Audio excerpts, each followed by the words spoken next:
base with our panel of experts who's sitting here for a prima facie assessment of what these numbers look like. We've got Mamta Verma from DCI India Research and Mr. Madhunanan from PetroWatch. Mamta, let me come to you first. What do you make of these numbers prima facie without looking at any other details? Yeah, sure. We would certainly be looking at other numbers as they come out. But prima facie, the results look in line with the street expectations. I think the key numbers for us to look out would be the gross refining margins in the refining and marketing business of Reliance, the performance of Petchem, and any announcements on the E&P side post the recent deal conclusion with BP. Mr. Nayan, word on the debt of Reliance. Now, remember, we heard that Reliance would go debt-free in some time. Do you think that's possible right now?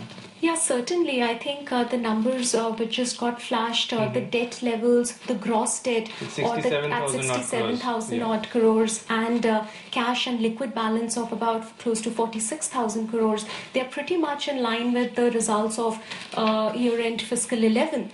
And if we look at, the free cash flows generated by the company in FY12, on FY12 estimates, broadly one is looking at cash and liquid balance of close to 200 rupees per share on a share count of 3,274 million shares outstanding. And this would include the fund infusion of $5.2 billion, which would come from BP in this year.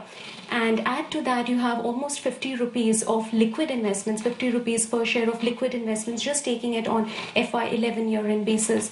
And looking at the gross debt of 67,000 crores, which tandamounts to roughly 160 rupees per share. And add to that, you again have treasury stock, almost 80 rupees per share at the current prices.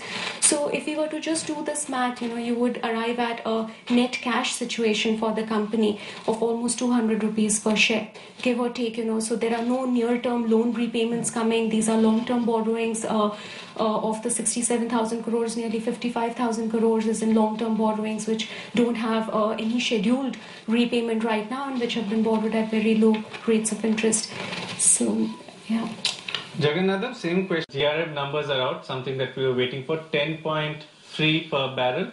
And that's exactly in line with what our poll also threw out, 10.3, which compares to about 7.3 per barrel on a year-on-year basis. Singapore GRMs approximately 8.5, 8.8 right now. Mamta, of course, apart from the BP question, I would like you to throw some more light on this angle also. Sure. I think just answering the first part on the BP deal, I would agree that, I think one could expect on the margin that this deal is certainly positive.